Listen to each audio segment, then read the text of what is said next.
Ya, Federasi Sepak Bola Bahrain atau BFA meminta kepada FIFA dan AFC supaya pertandingan melawan Indonesia dipindahkan ke tempat yang netral. Ya, hal ini disampaikan lewat rilis resmi BFA yang diunggah lewat akun Instagram @bahrainfa pada 16 Oktober 2024. Dalam pernyataan tersebut, alasan BFA meminta pemindahan lokasi karena mereka merasa terancam jika laga dilangsungkan di Jakarta dengan jadwal. Ya, baru-baru ini media Irak pun mengaku heran dengan permintaan Bahrain yang tidak mau bertandang ke Indonesia.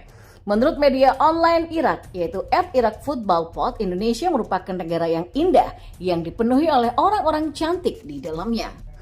Benar-benar lelucon ya, Bahrain tidak pantas mengunjungi Indonesia dan disambut oleh negara dan orang-orang yang begitu cantik. Kerugian bagi mereka. Tulis media Irak di akun media sosial yang bernama @irakfootballpod. Ya, perkataan media Irak tersebut tentu tidak sembarangan. Irak sendiri sudah pernah merasakan sambutan baik dari pecinta sepak bola Indonesia. Pada Juni 2024, timnas Irak pernah bertandang ke Indonesia untuk laga lanjutan matchday kelima Grup F babak kedua kualifikasi Piala Dunia 2026 zona Asia. Kala itu meskipun Irak menang 2-0 atas skuad Garuda, tapi supporter timnas Indonesia tidak melakukan provokasi terhadap skuad Irak. Ya, sikap supporter Garuda ini tentu karena para pemain Irak memang bermain normal pada saat itu. Berbeda dengan Bahrain, pada laga tersebut banyak terjadi drama dan kontroversi, baik dari pemain ataupun dari wasitnya sendiri. Ya, hal tersebut pun kemudian membuat netizen Indonesia menyerang media sosial Federasi Sepak Bola Bahrain, AFC, FIFA, sampai para pemain Bahrain sendiri. Jero Ridwan memberi tanggapan mengenai hasil pertandingan timnas Indonesia melawan China di kualifikasi Piala Dunia 2026. Skuad Garuda sedang berjuang memperebutkan tiket ke putaran final Piala Dunia 2026 pada saat ini dan telah melakoni 4 pertandingan. Tim asuhan Sinteyong sudah meraih 3 poin dari 4 pertandingan, namun baru saja menerima pil pahit dari laga kontra China. Sementara gol Tom Hayi sempat memberikan harapan, namun timnas Indonesia tetap kalah dengan skor 1-2. Itu menjadi kecewaan tersendiri, terutama karena timnas Indonesia baru diperkuat 2 amunisi baru, yaitu Miss Hilgers dan Eliano Render. Ya, pada November mendatang ketika menghadapi Jepang dan Arab Saudi, skuad Garuda diharapkan untuk dibela oleh Kevin Dix. Namun upaya PSSI untuk menaturalisasi pemain diperkirakan masih akan berlanjut setelah itu. Jero Ridwan merupakan salah satu pemain keturunan yang masuk dalam radar PSSI di saat ini. Menurut kabar dari Football Premier, Jero adalah salah satu nama yang positif untuk dinaturalisasi oleh PSSI. Namun kekalahan dari China nampaknya tidak mempengaruhi keputusan Ridwan untuk dinaturalisasi. Menurutnya hasil pertandingan itu hanya suatu ketidakberuntungan bagi timnas Indonesia. Kurang beruntung saja dengan hasil melawan China. Tapi semoga mereka memenangkan laga-laga berikutnya. Jadi tetap mendukung dan tetap memperlihatkan cinta, kata Jero kepada akun @pemainketurunan.id di Instagram.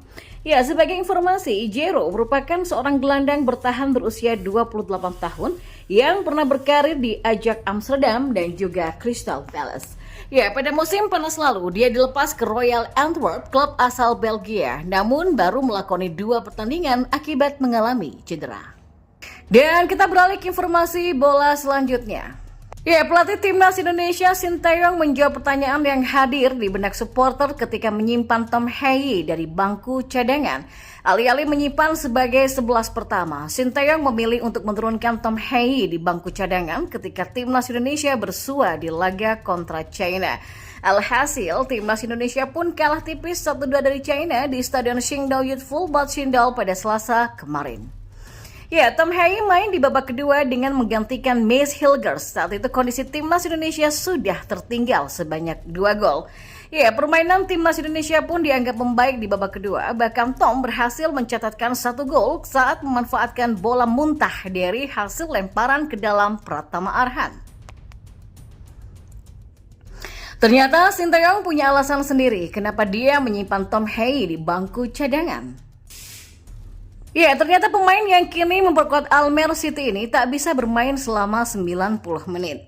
Memang secara strategis saja Tom Hye dimainkan sengaja di babak kedua karena secara fisik memang masih kurang, kata Shin Tae-yong. Shin Tae-yong mengakui Tom tak bisa bermain seperti ketika menghadapi Bahrain, sehingga apa yang dilakukan Shin Tae-yong adalah murni karena taktikal sementara. Sehingga apa yang dilakukan oleh Shin Tae-yong adalah murni karena taktikal semata.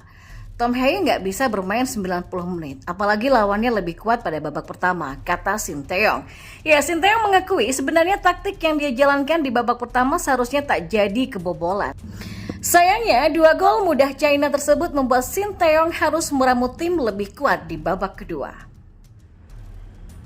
Ya, bahkan seharusnya timnas Indonesia bisa mencetak lebih dari 2 gol malam itu jika seluruh peluang bisa dieksekusi dengan baik. Jadi tadinya secara taktik pada babak pertama itu tidak kemasukan gol. Pada babak kedua bisa cetak 2 gol lebih, kata Shin Tae-yong.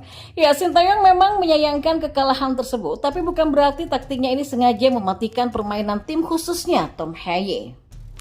Tetapi hasilnya tidak seperti itu, jadi sangat disayangkan. Memang secara taktik itu Tom Hye mau dimainkan di babak kedua, kata Shin Tae-yong. Dan kita beralih ke informasi bola yang terakhir. Ya, Shin Tae-yong kesal China main sepak bola negatif melawan Indonesia. Pelatih timnas Indonesia Shin Tae-yong kesal dengan permainan sepak bola negatif China di kualifikasi Piala Dunia 2026. Hal tersebut diungkapkan Shin Tae-yong dalam konferensi pers usai China versus Indonesia di Stadion Pemuda Qingdao pada Selasa 15 Oktober. Kami unggul penguasaan bola 70% banding 30% dalam pertandingan itu. Kami kurang beruntung dalam hal penyelesaian akhir. Tapi kami tidak bisa membuat alasan karena kami kebobolan 2 gol, kata Shin Tae-yong. Tapi saya tidak menyangka China akan melakukannya, memainkan sepak bola negatif seperti itu. Saya pikir kita bisa mengalahkan tim yang memainkan sepak bola seperti ini lain kali, kata Shin Tae-yong menambahkan. Ya, pada pertandingan tersebut timnas Indonesia sebenarnya mampu tampil dominan meski bermain sebagai tim tamu. Namun timnas Indonesia kesulitan mencetak gol karena pertahanan China yang begitu solid. Sementara China mampu mencuri gol pada menit ke-21 lewat gol Behram Abduweli. Gol ini berawal dari kesalahan antisipasi bek kiri timnas Indonesia Sheini Patinama yang mengira bola sudah keluar lapangan. Sedangkan gol kedua China diciptakan Zhang Yuning pada menit ke-44 lewat serangan balik. Sementara timnas Indonesia mampu memperkecil skor menjadi 1-2 lewat sepakan Tom Hye di menit ke-86.